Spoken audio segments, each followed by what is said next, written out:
বিসমিল্লাহির রহমানির রহিম ومن شر حاسد إذا حسد আল্লাহ পাক ঘোষণা করছেন, হে মানুষ সকল, তোমরা নিজেদেরকে হিংসা থেকে পানাহ চাও। অর্থাৎ মানুষ তোমাদেরকে হিংসা করবে, তোমার ধন সম্পদ, তোমার ভালো সবকিছুকে হিংসা করতে পারে। এই জন্য আমি বলছি, তোমরা এই হিংসা থেকে আমার কাছে পানা চাও। এই হিংসা এত মারাত্মক যে এই হিংসার কারণে সকল মানুষের পাপ পূর্ণ সবকিছু ধ্বংস হয়ে যাবে। সম্মানিত উপস্থিত সাহেবান, রাসূলুল্লাহ সাল্লাল্লাহু আলাইহি ওয়াসাল্লাম ইরশাদ করেছেন, হযরত আবু হুরায়রা রাদিয়াল্লাহু তাআলা আনহু থেকে বর্ণিত, ইয়াকুম ওয়াল হাসাদা ফাইনাল হাসাদা ইয়াকুলুল হাসানাত কামা তাকুলুন নারুল হাতাব।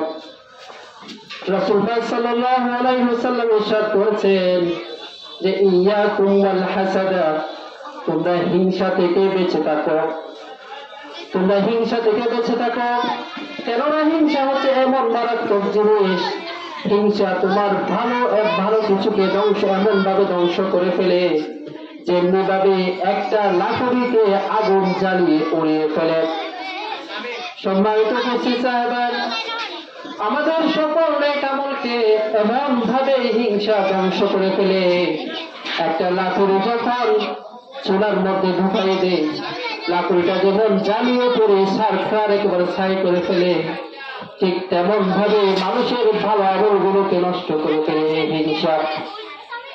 আমরা অনেকে অনেক ভালো কিছু করে থাকি, অনেক নেককার কাজ করে থাকি, অনেক দান সৎকার করে থাকি, অনেক ভালো ভালো সমাজে কাজ করে থাকি, কিন্তু আপনার এই ছোট্ট একটা হিংসা থাকার কারণে আপনার সমস্ত নেক কাজ ধ্বংস হয়ে যেতে পারে। সম্মানিত উপস্থিত সাহাবান, এই জন্য বলছি, আমরা যে যতই ভালো কাজ করি না কেন, এই হিংসা থেকে বেঁচে থাকার জন্য সবাই চেষ্টা করবো ইনশাআল্লাহ।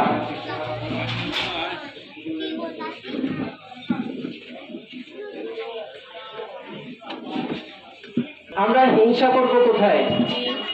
আমরা হিংসা করতে পারি ওই সমস্ত কাজে যেখানে ভালো কাজ জড়িত। যেমন উদাহরণস্বরূপ বলা যেতে পারে, একটা মানুষ বৃদ্ধ হয়ে গেছে, তার অনেক কিছুর অভাব, তারপরে সে ভালো কাজের সাথে জড়িত, সে লাঠি পায়ে হেঁটে মসজিদে আসছে।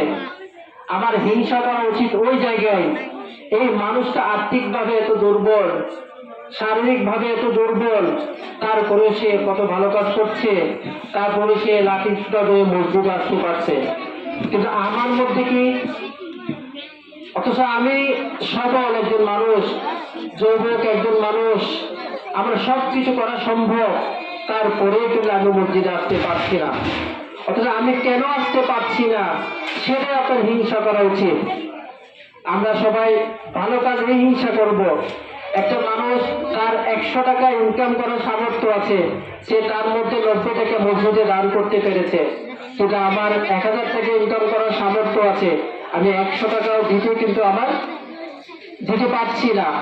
যার কারণে আমার ওটারে হিংসা করা উচিত যে ওই ব্যক্তি 100 টাকা ইনকাম করা সত্ত্বেও 90 টাকা মসজিদে দিতে পারছে, আমার 1000 টাকা ইনকাম করা সত্ত্বেও আমি কেন 100 টাকা দিতে পারবো না?